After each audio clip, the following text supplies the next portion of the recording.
So 3:06. Hi, Kels. Hi, we were having a private conversation, guys. So private. We were talking about stuff. Okay. My intro today is a question that I thought about 3 minutes ago. Okay. Okay. How do you feel about sun gazing? This is a great question. Now, sun gazing, for anyone listening that doesn't know, is basically some big concept that you're staring straight into the sun and it's giving you downloads. Is that how you understand it? Or just it's a good, healthy thing for your body? I think it's more, for me, it's more health. Now, I love to lay in the sun for health and vitamin D and da da da da. Da. To feel compelled to gaze at the sun for me is not giving what some people think it's giving.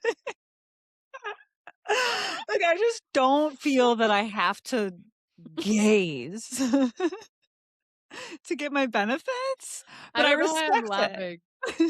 I think, I think it's We're just gonna have not to what I was giggle. expecting from you. I thought you were going to be like, yeah, hell yeah. I don't I think it's iconic. I know people that sun gaze and take it very seriously. I'm very pro the sun. I'm woo woo in that the sun, from my perspective, gives total downloads. But That's cool. gazing, I don't I've wear never even heard that. sunglasses often.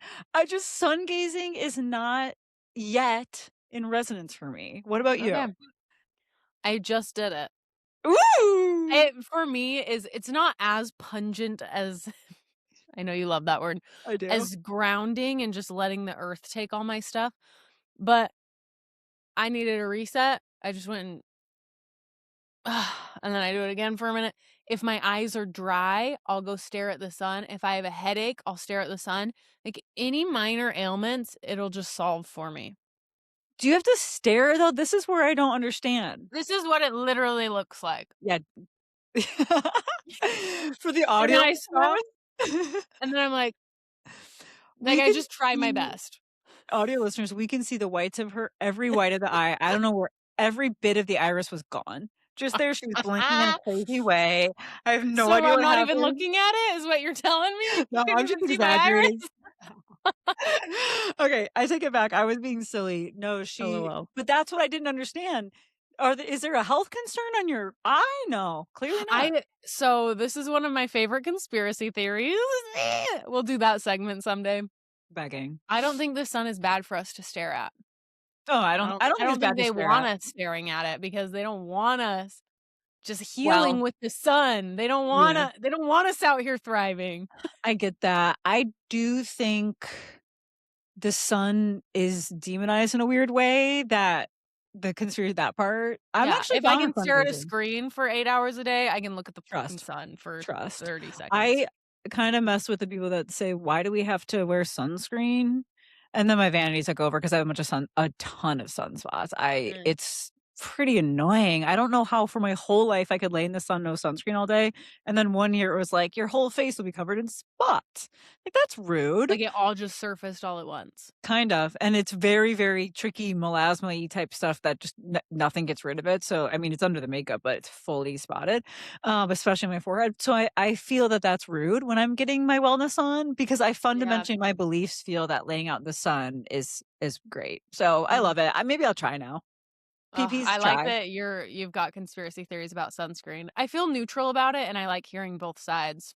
No, I that's not my guys, I suggested that someday we're gonna do a conspiracy theory segment, that's not my number 1, it's just one I It's can just one of play them, yeah. with. Yeah. 'Cause I do wear sunscreen on my Okay. face now, but I don't wear it on my body yet. I want to get every bit of health and spiritual benefit from the sun, Yeah, give me and the I'm too D. vain. So I'm like, "Meh, now it's on my face every second of the day." I love it. All right, well, welcome back, everybody. There's our intro to Parallel Paths. Yay!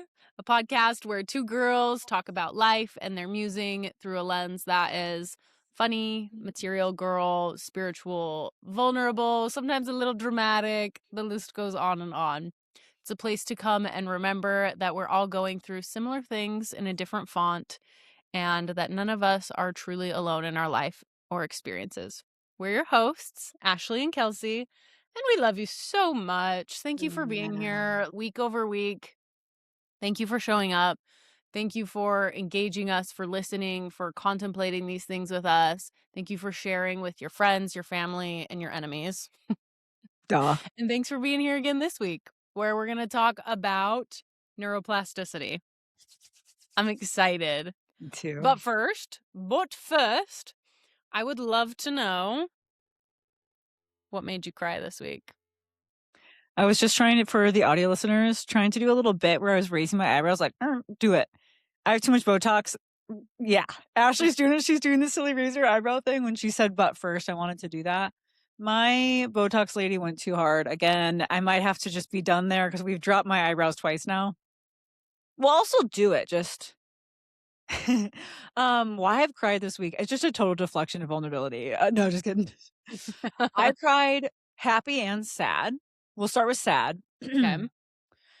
So, guys, PPs, I stopped working at all in the finance world as of Friday, and I've learned that work allows you to suppress all of your emotions if you're sad.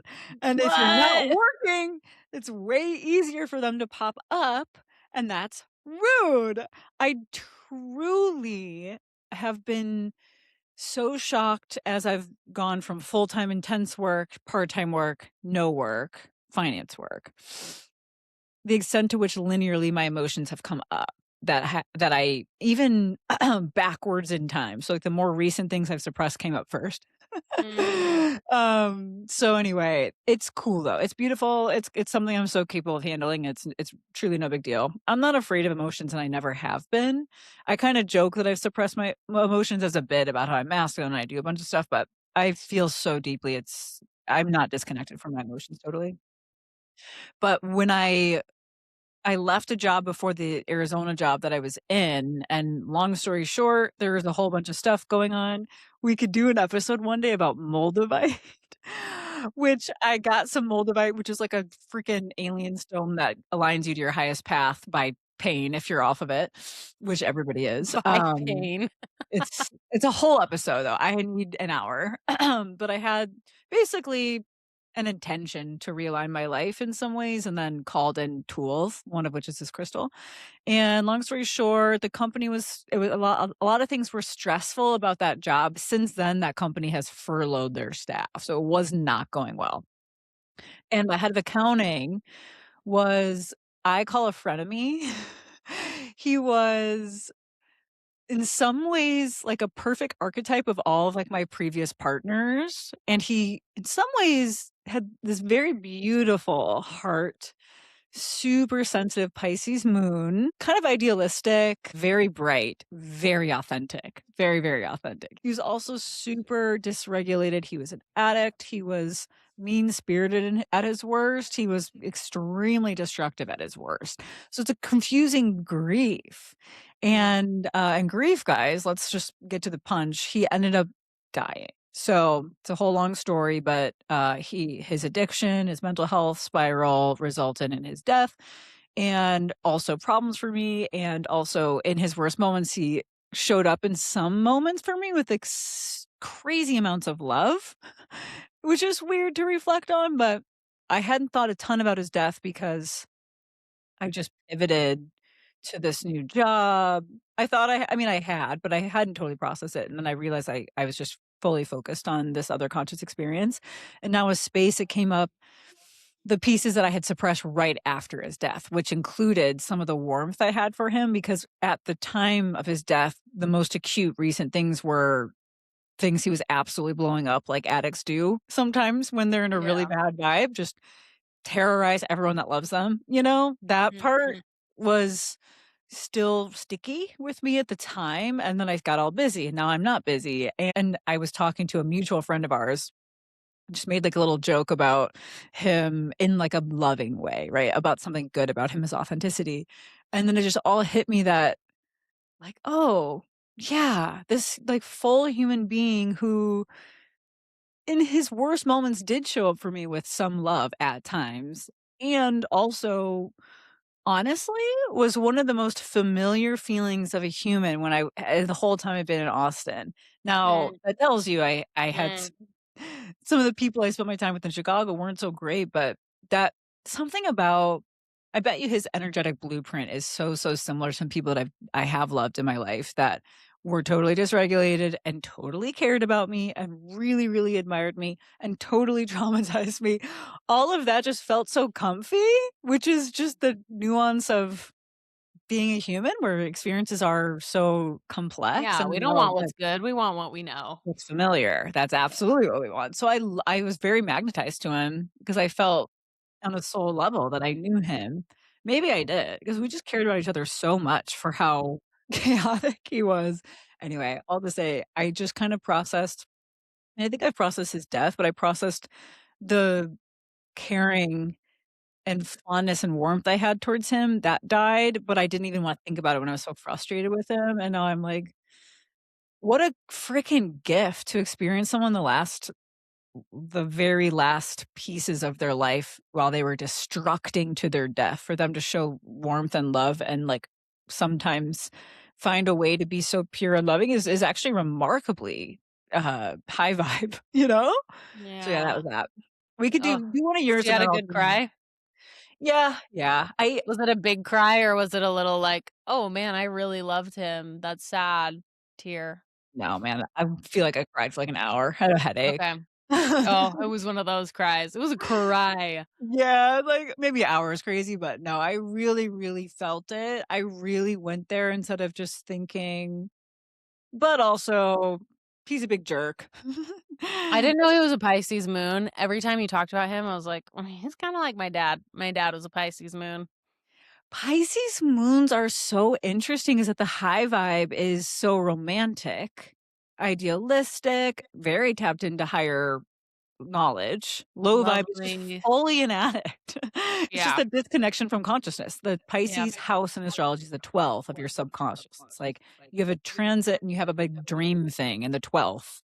So a dream or doing a bunch of drugs is giving something very The similar. same thing, yeah. Spirit or drugs.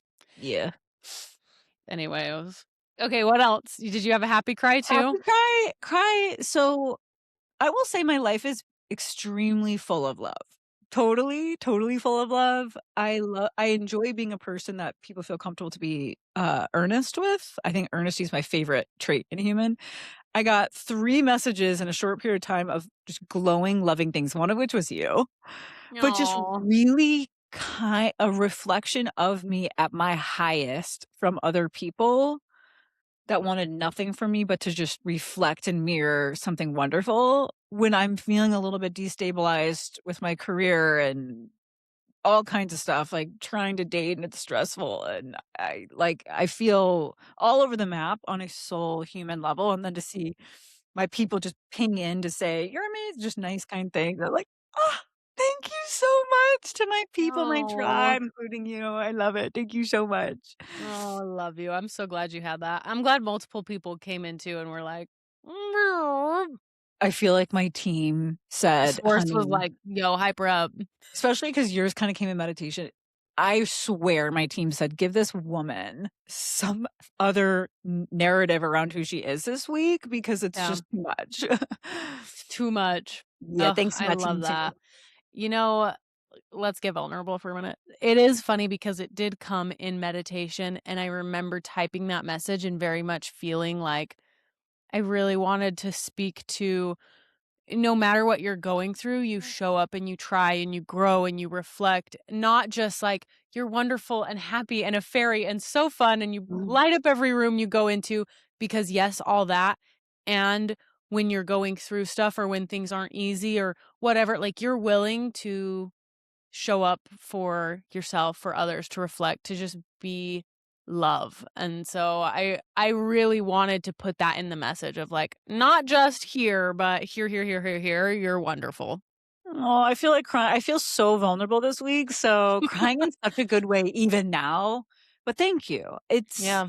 It is challenging if the narrative is you're gonna be a perfect, pretty, happy princess. Not challenging because I don't adhere to that narrative, Cause you and are a pretty princess that's and right. I've been off mic, I've been like, "Ashley, I'm a diva. I need you diva. to understand I'm living in the diva archetype right now. Everyone is coming up for me, honey." Oh, No, I but love it. it's really I appreciate you reflecting a different version of me than then is what is in the conscious awareness of people. So, guys, thank you. And honestly, I'll take all the affirmation because I'm having a vulnerable week. So, thank you, Ashley. Now, tell me Yes. about you. What made you cry this week? Okay, I made a list. I was thinking about it yesterday. Oh, yeah. Heck Um, yeah. okay. So Kyle's job offer last week, that made me cry.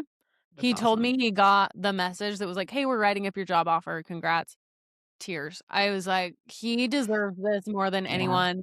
For a year, he's been so committed, and it's just like, rejection, try again, hope, rejection, despair, try again. So, I'm just so happy for him, and it's the most perfectly aligned job. Yes. I can't say enough. Good job, Kyle. Um, I saw a picture of makeup being tested on a bunny. I'm gonna cry again. I saw it. I saw that. That was a huge Was it it was on the either good news thing that was like, Mexico banned yeah, correct. it was good news. Mexico banned animal testing, cosmetic animal testing, and I just was like, "Why is anyone how can anyone show up to work and be like, yeah, here's this rabbit in a face cage." The what she's saying is where we both saw it was the same platform which says, "I know you all see negative news all day. Here's happy news." But it had the freaking picture. It had Uh-uh. the picture of the animal being tested. Yeah, that's She did on a funny note, she did slay. She was wearing pink eyeshadow, gorgeous. No, actually, but she didn't wanna be. That's the we had the difference. most parallel of paths that could possibly happen. She was diva, yeah. Feeling healthy this week. Okay, next, EMDR. It was my 4th EMDR session, but my first time doing EMDR. So the first few EMDR is emotional Eye desensitization movements, movement. It's like something. eye movement desensitization. I forget what the R is because I used to Cross call it yeah. But it's not even eye movement, which is weird. It was well, just tapping. it started with the bilateral movement on the eye with I think it originated for, people from war who had PTSD, so they learned that the eye movement is the Stimulation. bilateral process in which you can recalibrate what is stuck in your nervous system and brain, whatever, but yeah, it can be bilateral anything, yes. Okay. Yeah, because 'cause I've done rapid eye therapy before where she was waving a wand and I was going back and forth, but it wasn't EMDR. Anyways, I don't know what the differentiator is, Yeah. but my differentiator has been delineator, if you will, callback, has been the first 3 sessions was, creating a safe space and compartmentalizing and learning how to do that. I say learning loosely. I'm educated. Yeah, And then meeting all the parts that were going to be a part of this process, um, and getting them all around the table. So I had my first EMDR session where I don't know why we started with my hardest and heaviest memory, but we did. that sounds like you, though. I was like, Let's start with my personal hell Yeah. this night. Let's go." And it was hard and sad and very beautiful and, like, it wasn't scary. Dissociation came up for a minute. I told her we pivoted and we got back to it. Dissociation went down. I felt grief in such a calm state, and that was really cool.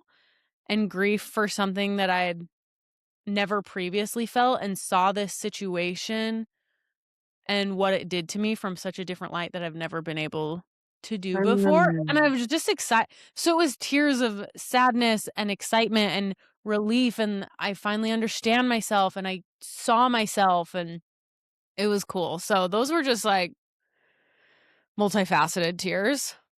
Um, Just before you move to the next one, crying with excitement about accessing more grief is sicko behavior.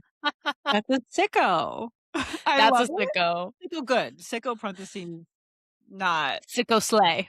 yes, parentheses slay. It's just Sicko slay. That's sicko gonna be slay. in the episode caption for sure. Yep. Um I cried about the fact that I never moved to Boston. I just was feeling like, "What if I did?" And I had this, like, false memory of living there, cried. Um, oh, and then I cried because I was frustrated. This was kinda cute. I was frustrated that Kyle was sick and couldn't help me do the dishes because I love that he helps me do the dishes, and I cried because I was frustrated at him, and I didn't wanna be frustrated at him because he was sick. That's so real, like, "Help me with this thing I wanted to, or but you Yeah. didn't." And And I was like, "Oh, I don't wanna feel that." Tears doing the dishes. I'm proud of how you are attuned and have a relation with your body such that you can cry to move through things more easily than most people. That's beautiful. I am a Like, think about that. crier.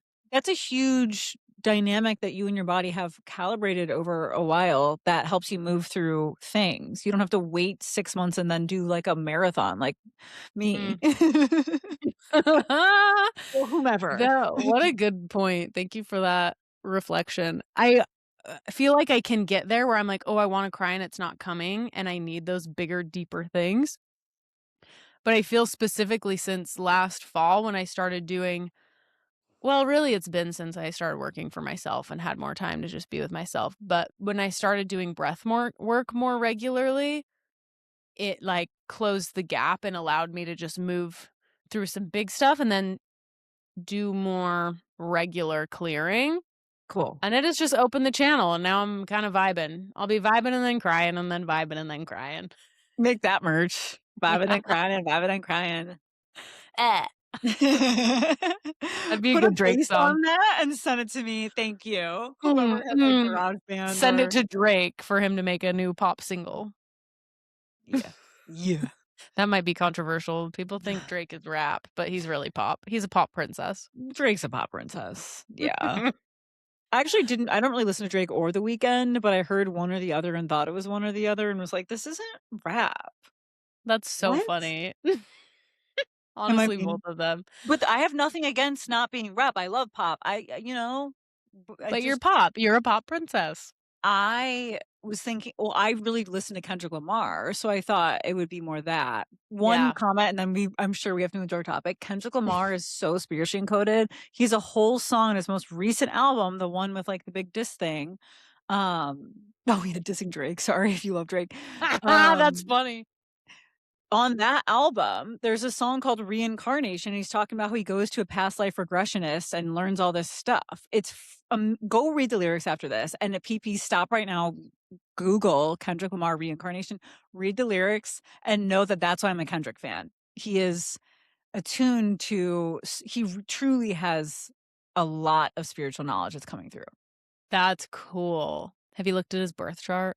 No, great idea though. Great night for me Fun. ahead. And Kelsey has her weekend plans. Woo! Amazing. All right, let's talk neuroplasticity and epigenetics. We're gonna talk neuroplasticity and biology and the gray area. That's what we're going into. But first, I wanted to ask you because neuroplasticity or being able to change our brains is such a big field and like there's so much information and so much science. My biggest book on this shelf, what is it called? Evolve Your Brain. Oh, Joe yeah. Dispenza. That was like reading a textbook. It was the most boring book ever except for chapter 8.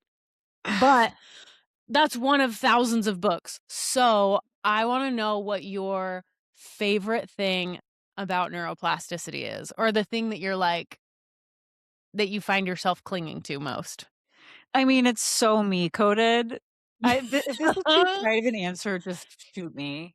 I love that it's always possible to create a more positive experience of your life. I love that. No matter what has happened, you could start this very second, speak a positive manifestation into your brain and have that start grooving a new neural pathway.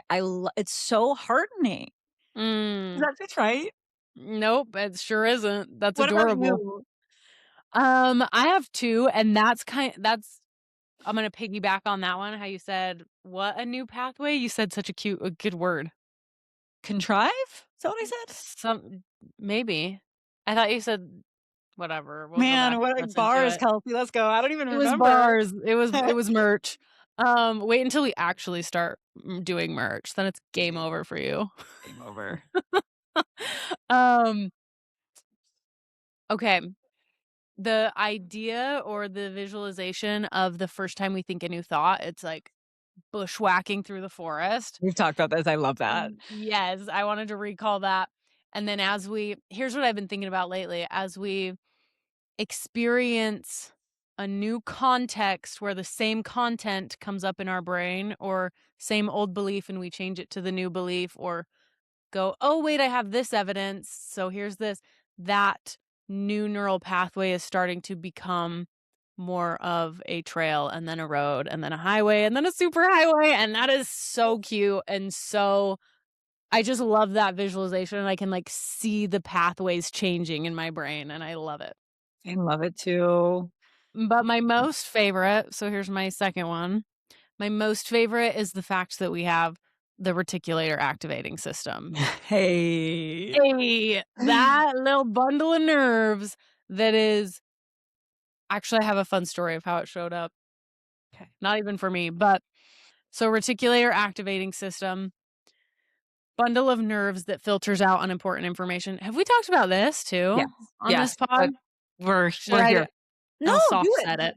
I'll Do a soft little set it. that, and just generally, if anyone isn't super familiar with neuroplasticity, what sort of a big picture definition is, and absolutely, it's Yeah. being called into our PP's awareness for a reason. Then even if they've heard that episode, here's it becoming another we're practicing the neural pathway You're again. doing it! You're We're making doing it a right now. man neuroplastic. We are being the neuroplastics. Okay. Um, okay, so the reticular activating system processes out what's not important to us, filters in what is important to us, what aligns with our beliefs, experiences, etc. So, Kyle, I know I'm just so excited about him getting this This job. dude, this I'm gonna guy. be excited for a while. It's my whole personality now. Um, he got this job interview. It was 6 job interviews before he got hired. Ugh, Insane. I hate He it. got the first one, and I read the description, and I was like, "This is your dream. Like, you get to use sales, personal training, and relationship building, and Yeah, it's big money. What are we" yeah. and he was like, "I don't know, like, I just don't feel that excited about it. I just meh." Every Mm. interview, it, like, grew a little bit, but he was just kinda like, "Oh, whatever, I'm doing other interviews too." And I was shook. And then after the 5th one going into the 6th, he was pretty excited. After the 6th one, he was like, "I really want this job. Like, it sounds amazing." And I said to him and I wanted to wait to say this. I was like, "I wonder if it's just been your mind protecting you?" Because a few Mhm, months back, he said, "Any job that I really want, I feel like I bomb those interviews. Any ones that I don't really mm. care about, I'm cooking. I am, like, flying colors, doing so well." And so I said, "I wonder if it's your brain protecting you and not letting you be too excited about it because it knows that you have the belief that you perform better when there's no pressure." It's so possible. And That's it so possible. served him. Yeah, so crazy that it just read whatever he read that filtered out, like, any joy or excitement and was like, "Yeah, that'll be fine. That'll be a fine job." Whatever, I'll go to work. Yeah. Dream job, schmob, Yeah, whatever. shmoo Listen, schmob. that his brain and or his team and higher self all just said this is part of the Protecting divine you. plan. Do not bomb it caring. Yeah. You don't care. Interesting. Okay, so tell us, is that the RAS? Yes. Yeah. Well,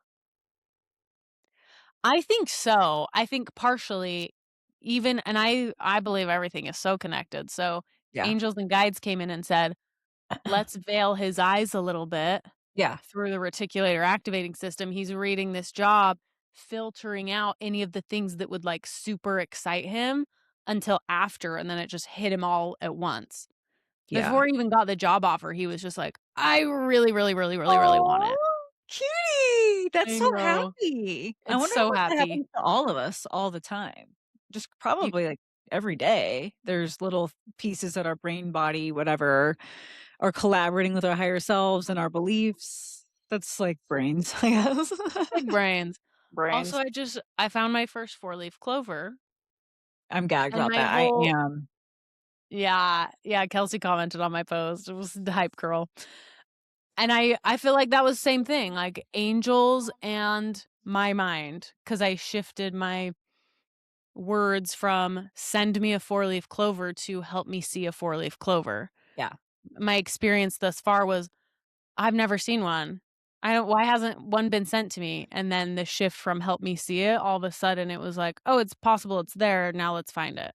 totally. So that's gotta be some brain science and angels all at once, right? For sure. What's not, honey? Honey, name one thing. Can't. Sorry. Can't.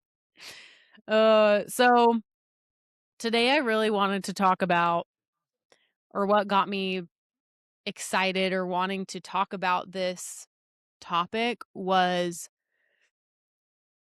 the gray area between neuroplasticity and we can change our thoughts, we can change our lives, we can change our beliefs, and the idea that we have predispositions for XYZ hard things, or Yeah. epigenetics, hard things happen in our life and turn on these genes that make it harder for us. Like, what is the balance between not waving our a white flag and giving up, but also accepting that maybe that's a part of us? Yes. Thoughts?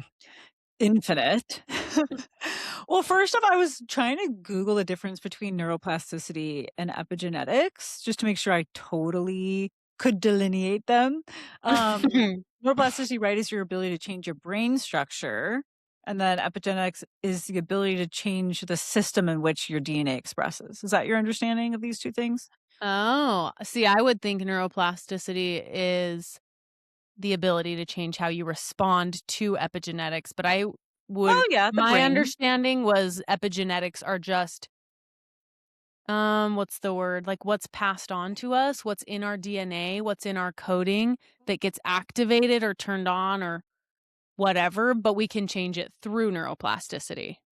I looked into this to make sure I understood. I might Okay. have done terrible research. Well, honestly, same. It's all just words.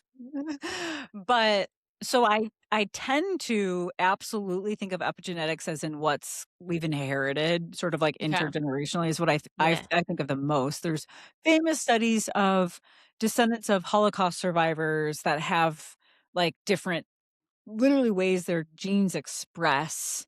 There's studies on people that were famine survivors where the people in their descendants, so different generation, are carrying the famine in their bodies and they have metabolic conditions, different processes with diabetes, different things like this. So it's very Wow. scientifically proven intergenerationally that and that these epigenetics, which I kinda was thinking it was somehow DNA, it's the system that helps your DNA express.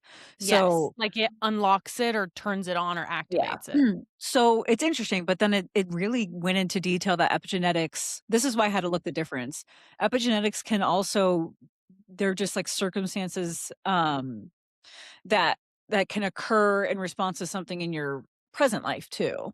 So it literally Mhm. said you can shift your epigenetics, your system expressing your DNA with like exercise and diet and stuff. But that's kind of like your more body based. Yeah. If you're changing a belief, that's gonna be more neuroplasticity. So it's like the same thing, it's Yeah. your ability to change your brain, I wrote a definition for neuroplasticity. Brain's ability to change structure, wiring, and function in response to experience. And then epigenetics are literally the system to express your DNA. So, Okay. very interestingly though, I thought about how the stresses of your present life are changing how your system's expressing DNA. 2 identical twins. Sorry, Aaron. We're not a good case study because 'cause we're fraternal, which LOL, when people hear you have I'm a woman, that I have a male twin, they're like, "Are you identical?" And it's like, "That's not how science works." So identical twins can have totally different epigenetic experience and such that their expression Really? DNA yeah, this is all this research I was doing about it. So it's stored genes, yeah. I Like, wonder it this has to be activated. it has to be. I Yeah. this I didn't read. I just was pontificating after thinking about it, or reading about it, then I was thinking about it. Even I wonder if you have a predisposition on a soul level to be more sensitive or something if the same environment and the same genes for an identical twin, that even that some stressor to some person's system is gonna be less of a stressor to the less sensitive identical twin Mhm. system, and then they're gonna have different, um, expressions of their DNA as they age. Like, that's gotta be true. So, I'm Yeah. sorry, I'm so freaking off track. You're saying the No. interplay with epigenet remind me of your question, the interplay with epigenetics and, like, what's possible? Yeah, maybe it's even a conversation of biology, like, if we're getting lost in the sauce of if epigenetics is the ability to change the biology or just what the biology is, let's just say biology. 'Kay. So, the balance of how can we not wave a white flag knowing that our Yes. biology is predisposition for one way, but Yeah. also give ourselves grace in that it is that way while we lean into our neuroplasticity, Yeah. Okay, I'm while there. working on changing it. Yeah, and there's some level of just total empowerment that I love. We all know if you listen to this pod that I deeply choose the most empowered path at all times. I describe myself as the highest agency person I've ever met. So in that way, here's what I thought about it. Accepting that you have true physical ramifications of your environment and your prenatal environment and previous Mm, trauma even, and all the things you've heard and conditioned in your brain. Like, the first step for me is accepting that this is true. It's very frustrating to talk to people yeah. that like we always talk about want to spiritually bypass that or kind of make it an esoteric good or bad conversation, blah, blah, blah, things happening. So you're obviously vibrating at a low level in this moment and calling this in. That is one of my greatest pet peeves. Like, I've literally been Same. in rooms where someone's describing a profound trauma and someone just immediately minimizes it and said that their vibration was like bad. I No, you've seen that? absolutely. I've I mean, never seen that.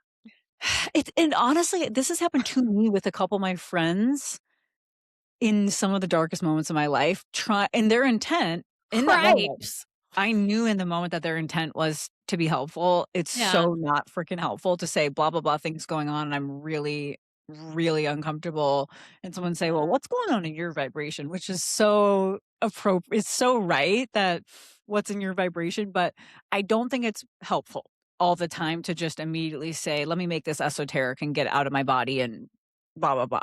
We're saying, "Hey, number 1, I'm experiencing blah. And this is a result of potentially my ancestors having trouble.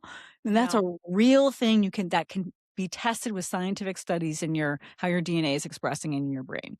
Okay, that's fine. But say we want to be empowered with it and also gracious to that that's happening. Then back to where we always say start in the moment. You can rewire your neuroplasticity with affirmations, with evidence. So it's back to the toolkit. We Ashley and I were talking before this. I have a very anxious attachment style that's even I don't know if you know this, Ashley, but even when I was 2 or 3, I exhibited this very anxious attachment style, pounding on the wall, pulling my hair out if my parents Mhm. left, even if I had a nice babysitter there, sobbing, communicating that I thought they were going to die if I couldn't see them. Like that's the Oh, level of anxious attachment style we're working with. okay. And then every relationship has pretty much exacerbated that, so I really have that. There's no doubt that my hands are shaking when I feel threatened, even if intellectually I think it's dumb, or I feel queasy, or I feel very, very activated. I'm not helped by saying esoterically, "What is my Mm, vibration?" Whatever. I believe it's real, I'm experiencing it biologically, but I can maybe it's challenging in the moment. I can over time here's what I've done over time. Found evidence of relationships that are so, so consistent. I've worked on my own conversation about my self-worth, about my safety without, an external party being present. I've consistently put myself in situations to try to attach to people. Da, da, da, da, da. So you're back to the thing where back to empowerment mode. We have all of the ability to with our body system, keep it as calm as possible. I don't drink alcohol. I try to sleep. I hydrate. I eat healthy food. I move my body. I try to work through my stressors. I journal. I breathe. I meditate. I communicate with friends what's going on, and then I have to do a little more than that, though, because I'm gonna sit in the anxious attachment loop every time I try to date, it's gonna be tough. I have a Right. friend that's shown up for me, one of my best friends, Jim, for 10 years straight, just been the most reliable, consistent friend. If he's traveling, he'll say, "Thinking of you, I wish my favorite witch was here." He's consistently messaged, "You matter, you're so important to me. However I can show up for you, I wanna do it. You're a special human." I've never seen him act unexpectedly and say something ugly or forget something. He's wonderful. I literally love him so much, but he's such a crazily poignant archetype for me when I'm in this weird body trigger to say, I literally have 10 years straight constantly with someone in my life who has done nothing but show me in every single way that I'm important and I matter, and there's nothing I could do to make him feel otherwise. We'll pause there and see what you think, but that evidence that, like, fighting it to me is like the empowered high agency internal locus of control stance than saying, yeah, I mean, if I was 2 doing all that shiz, like, whatever I brought in from, like, past lives or wounds Yeah. is too great. I'll give up, I'll just be single my whole life, or I'll just never be close to anyone because it's too hard. Like, that's not gonna work either. Right. Right, and that I think is the conversation I wanna have is neither extreme is very helpful. Yeah. Neither fighting it and going, "I have all the evidence, I'm fine, I'm fine, I'm fine, I'm fine, I'm fine," while your body's still shaking, Yeah. versus, "'Kay, I'm screwed. I'll never Yeah. find love. I'm gonna be anxious. I may as well not have relationships because my attachment style is whack." Like, Yeah. both put you in a not great place, Yeah. and so and what I think is beautiful is that gray area, and we touched on it a little bit, but it feels like that all that is grace and Yeah. self-love and self-acceptance and a higher perspective and being in spirit, really, some consciousness, Yeah. if we may. What I thought about while you were sharing that I hadn't thought of before is you said, "My mind tells me I'm safe, but my body does not." Like, I have this evidence and stuff, and to me, that's almost not a neuroplasticity conversation, like, yes, but it seems like that's a space where maybe not that it has to be a body first approach, but there's gotta be something deeper and different because the mind and body can be on 2 different pages. So, Mhm. do you think non-personal question. So, where you're thinking, "Okay, I have evidence." Is it your brain fighting back and like, "No, but that's just one person and there's all these other ones that have been not safe, so that one could go away?" Or is it more like your brain is in coherence and saying, "Yes, you're right. There is evidence. Why are we feeling this way?" And your body's still shaking? This is such a good question. I have a thought. I really, truly don't know. My very first thought, the second you started bringing this up, was I would expect that there's another groove in another brain part of my brain that says this isn't safe. I don't think there's every bit of coherence in my brain, and I have 'Kay. one grooved, macheted, perfect path that says intellectually I know I'm safe. It is so interesting though because it's not, oh, these things happen in my experience with my partners. This was so profound at 2 that you would not believe the level of me believing everyone was dead and pulling my hair out. It's just it, and I don't wanna use that as a story, so I've done a lot. When I was younger, I was totally a story why I was never gonna find love. That's not totally not true. I'm going to find love, and, like, that it might have been a harder path, but, like, I'm so worth it, and there's so many things that could solve that. So, but it's weird, like, was it in my brain, in a brain groove at a right after birth? In utero? Mm, Before? Is it w right? I don't know. I just have a hard time thinking that my brain doesn't have a belief somewhere that this Mhm. doesn't feel safe if I'm feeling totally unsafe, but I do believe that there's a disconnect intellectually in what my body's feeling. 'Kay. But I think Do you I think the brain is informing the body to like that if it's Yeah! that one groove, is it brain informing body, "Please tell her we're not safe," siren flares, or is it independent of each other? Honestly, I'm grinning. If you're an audio listener, I'm grinning ear to ear because I love a question, I just simply have no freaking clue. Like, I don't even I'm think so I have a strong enough clue to give some poignant mm, thought with a caveat. I don't know. I don't I know. love What do it. you think? I don't know. I mean, that's you. Yeah. But what I do know is that our life has all the answers, and just Yeah. getting to ask the question and getting to ask a question that we don't have the answer to is so empowering because it's like, "Cool, this question's here, like, now Yeah. what? Now what? Now your reticular activating system is gonna come online and find the answer." Yeah, right?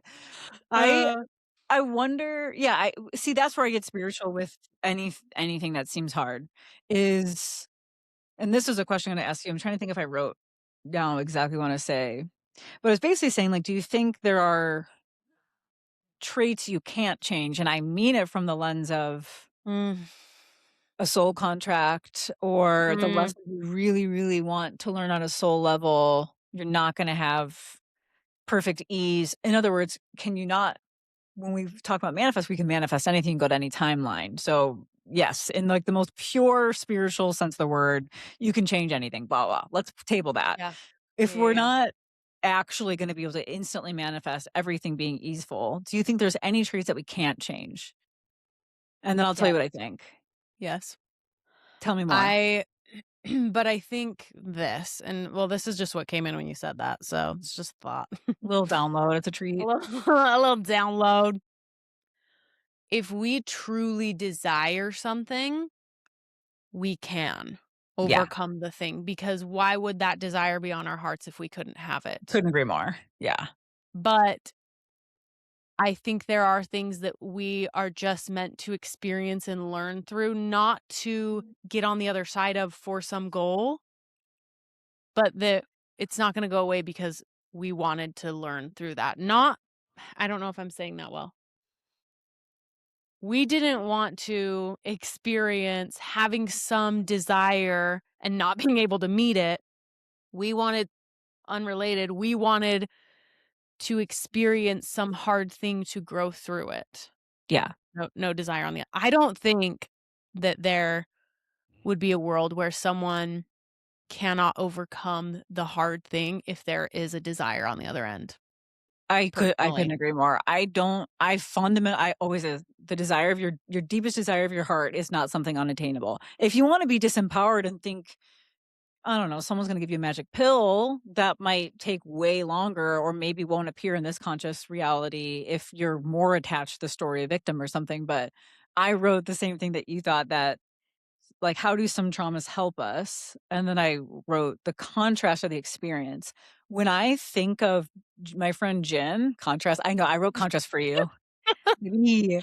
When I think sometimes when I called my friend Jim yesterday in a happy mood, just Jim knows me so well. He said, "I'm on a call with so and so. I know this is your time you walk your dog. Per your, like, Instagram, I think you're good. Are you okay?" Totally, just I was like, "Yeah, just chilling, just trying to chat." I felt moved to tears at the concept of in such a different, when I wasn't in a horrible place with friends, but I was calling in friends that weren't capable of seeing me or holding me on purpose on a subconscious level. Mm, And this was a demarcation of my life from, like, before and after of having friends that absolutely resonate and show up for me. So to see that message was just so cute. It's so much more meaningful to feel me too, so too.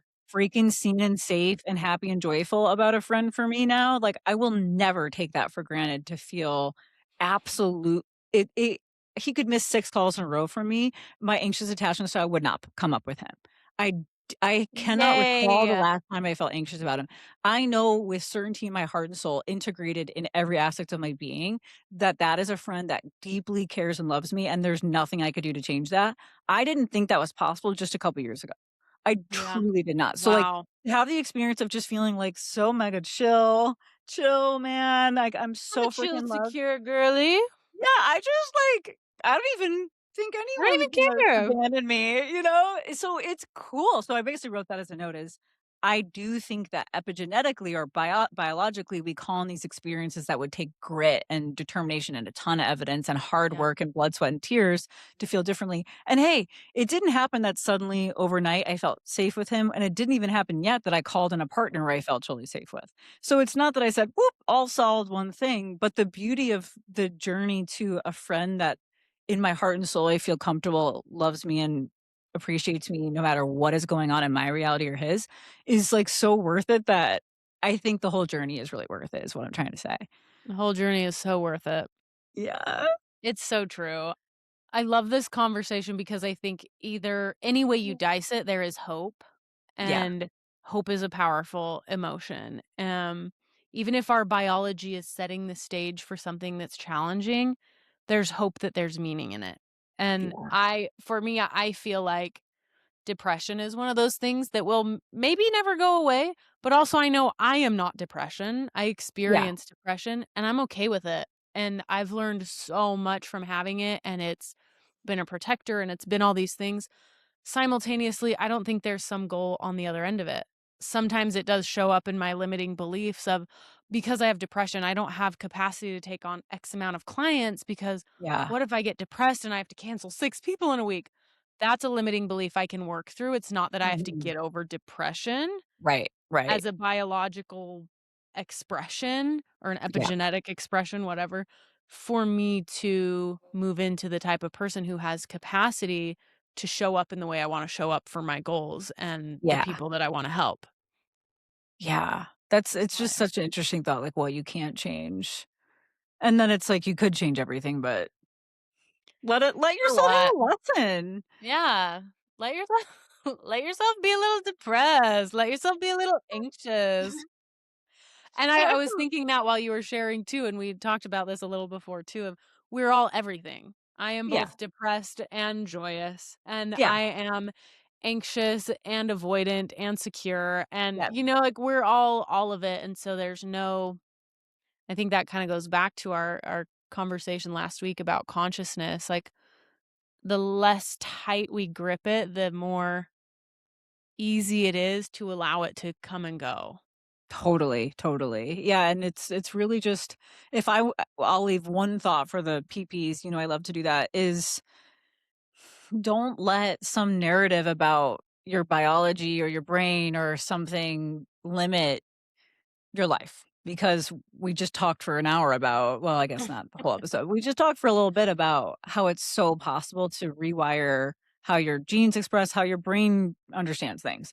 So Yeah, just yeah, know that it's there, and at the same time, there's no goal, and it might not even be in your highest expression to have moved through it the quickest. Nobody yeah. cares. There's Nobody there's cares. beauty in the journey regardless, even if it's a tough one, and that's from a Taurus moon. So, Yeah. Eh. Yes, like, this hard thing is okay, and it's here, and I'm gonna try my best to move through this or respond to it less or whatever, like, whatever your lesson in it is, both can exist. yeah. Yeah, and as soon as it's not serving you, then change your brain real quick with some affirmations, and if it's Just still hit some Joe Dispenza. Re honestly, He's timeline jump and exhausting. move on, and then just go back to the manifestation episode and call it a day. Get a get a Call it mocktail. a day. Get a mocktail and take a nap. Guys, we Alright. appreciate you so much. Thank you for Yeah. listening. Tell us how you've changed your brain or where you're blowing it, because we Or love that too. or where you're just struggling, yes, and leave a comment about why you cried this week. Let us know. Love you. Talk to you Love soon. Bye, you. Bye. babies. Bye.